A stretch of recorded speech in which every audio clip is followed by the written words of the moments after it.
we said no matter what your market is, and remember we're trying to come up with a set of solutions that's applicable to the incredibly heterogeneous world in which utilities exist in America. From Texas all-out deregulation to Tennessee, the government, Southern Company, and the PUC control everything, to everything in between. The first insight is in some ways incredibly simple. No matter what kind of regulatory system you have to have generation, transmission, distribution, demand side, and system optimization. Now, in a vertically integrated utility, in theory at least, the Public Utilities Commissioners can simply command the utility to do these things and then pay attention to see whether they do them. And one of my favorite moments in this process was, I think it was Ron Lair. We're asking him how Colorado achieved very quickly its very ambitious levels of renewable energy. Well, how did they deal with all these questions? And he says, we told the utility to do it. Now, that's one kind of regulation that has a certain attraction. We got a century's worth of progress under that model. We shouldn't dismiss it out of hand. It does require regulators who are willing to tell the utilities to do something. They can't be pansies, but that's an option. If you go all the way the other way, let's call it Texas, Mary Lou, then you try to cause all these 5 crucial functions to happen by setting market rules. And if you get the market rules right, you can go a very long way in this direction. Although there's some things that are strictly unproven. And no matter what, and this is important, there are still physical monopolies. Transmission is a physical monopoly. Distribution is a physical monopoly. And so you have no choice but to have regulation over transmission and distribution. It's a physical requirement. In between, there are all kinds of Utility 2.0, smart integrator, as Ron Benz and Ron Lair argued for. There are all kinds of options to get there. But in every case, you have to do that. So what we did is we said, since we're trying to build a handbook for regulators to get to 80% renewables, what's the regulator's world look like? Regulators have to do 3 things. They have to keep utility bills reasonable, they have to keep the lights on, and they have to minimize environmental damage. Those are fundamentally the 3 things they have to do. Different regulators prioritize different elements of this. For each of these functions, there's a relatively small number of crucial indicators. There are, of course, more. But to minimize costs, you should focus on bills, not rates. We've heard that again and again. Ralph Cavanagh says, nobody pays a rate. And he's right. But rates are what regulators tend to fixate on. And you need to minimize price volatility. By the way, when you pass on fuel costs under the old system, you don't really care about price volatility if you're the utility. Nothing surprising about that. Reliability is pretty straightforward as we've outlined it here. Of course, it's more complicated than this, but how often do you get outages? How long do they last? And how many people do they affect? Pretty simple measurements. Turns out there's some others that come into play with a high renewables future that should not be minimized under the rubric of power quality, which has to do with voltage regulation and loop flow and these other issues. So this is a simplification, but this is again how most regulators will see their job because they're dealing with customers who don't like the lights going out. And then finally, environmental damage, conventional pollutants, greenhouse gases, and siting are the 3 principal areas. So if this is what the regulator has to do, and these are the measurements, what are the tools in a new utility world to get there? And what tools do you use in a regulated, highly regulated, vertically integrated monopoly world, and what tools do you use in a market-based world? And here is, of course, where it gets complicated. We very much landed on this idea of performance-based regulation, understanding well that can be done well and can be done badly. But there are some examples of performance-based regulation that have really driven prices down and have given utilities the motivation to be friends rather than enemies in this transition. If that motivation is not in place, I'm absolutely convinced we're going to have a peak of renewable energy of 25% rather than a floor of 25% in this country. So there are a small number of performance-based regulations that could have a very significant impact. One of these listed up here, for example, is CO2 per kilowatt hour standard. I think Mid-America's been in favor of that idea. And in fact, there are some proposals for EPA in regulating existing fossil fleets to look at that standard. That might be a terrific way to go. The way we've handled this, all these questions, and as I said, here's where it gets complicated, is with this 7 papers now on things like transmission, on market structure, on siting, on utility business models that dig into this in detail. And we have an appendix which we've organized by audience. So there's a special part for the FERC.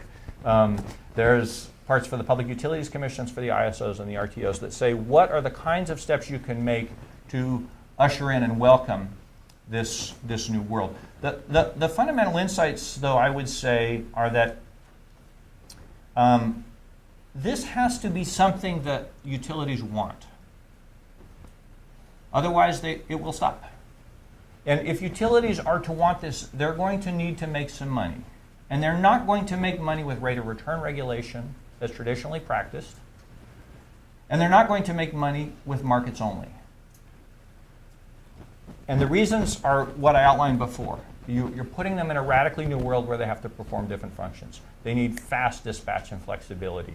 They need to be working on both sides of the customer meter. They should be indifferent as to which side of the customer meter they're on. They need to be bringing new technologies very quickly into the grid level to enable much higher penetrations of renewable energy. None of these things are rewarded in today's utility system.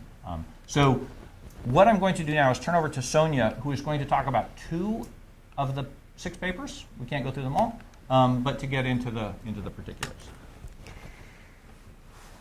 So I'll just touch on these relatively briefly since I know we want to get to a discussion here. But just as a quick overview, we have these 7 papers that have been developed or are in the process of being developed by experts in their field that we've been really lucky to work with. So these are just some of the papers listed here, and then the other half are over here. So if anyone is interested in these papers, happy to share the pre-publication drafts. So just quickly to touch on 2 of the topics that we have covered in this series, which I'll talk about: finance policy and then also wholesale market design briefly, and of course not to be comprehensive at all. So as you all know, financing costs affect renewables a lot more than they do fossils because they're really capital intensive and then they pay off over time with super low operating costs. So if you have a lower financing cost, then you're in much better shape.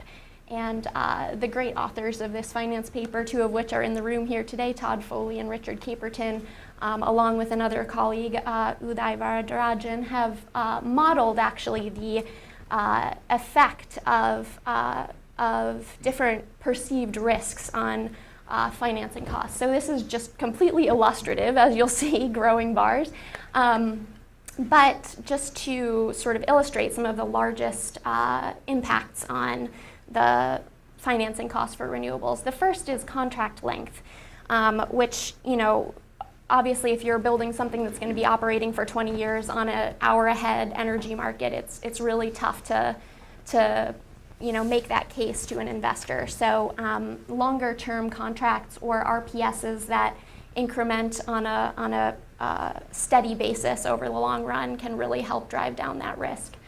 The next one is policy risk, and we're all in this room quite familiar with the debilitating consequences of this on-again, off-again policy like we've had with the PTC and others. So if you can't see into the future, it's a much bigger risk for investors. And then the last one is just this risk of delayed revenue, which is something that really gets at siting, which right now renewable energy developers have to work with just a ton of different government agencies that often are not coordinated, and they have to go through these processes in series rather than in concert. And same thing with getting interconnection to the grid. So that's just quickly on the financing topic. And then quickly on the wholesale market design issue, just thought we would talk a little bit more about this duck. So as Hal mentioned before, this is looking over a 1-day period at net demand, and each of these lines represents a different year in the future, with these ones at the bottom being projected net demand in 2020, which is your load minus your variable generation. So what you have is, you can see, is this pretty sharp ramp, and so grid operators are looking at how they might fix this, and there are some particular market design issues that can help. So, we've talked a lot about demand response, and I know you guys had PJM in here before, but demand response can really do a lot to help cut down on that head of the duck, and what needs to happen from a market perspective to make that the case is that markets need to be opened up to demand-side resources and supply-side resources so that they can compete on an equal basis and really be able to provide the system with the service that it needs at the lowest cost. And so this is, again, illustrative, but ideally you have demand response shifting that curve a bit there and helping you out with both the head and then also a bit of the belly of the duck. But you still have this, relatively large ramp. There we go. In demand in the later part of the day. So, that is something that can be partially addressed, at least with some of the things that Hal was talking about with fast start and fast ramping natural gas. But how do you pay for that? It's a system resource that's not going to run that many hours a day, so it's not really that many kilowatt hours, but it's a lot of a service that it's providing the system. So an idea from the wholesale market perspective is to open up longer term markets for things like flexibility services or existing ancillary services, but a forward market. So thinking about how do you pay for those system services in the longer run so that you're paying for the capability to do this ramp, but you're not necessarily going to run those resources very many hours of the year. So just, again, a quick overview of the many, many issues that the experts involved in this project have come up with to think about a system of policies that can really support a high share of renewables on the grid. And maybe we'll just open it up for some discussion, and we have some handouts here which I'll just pass around.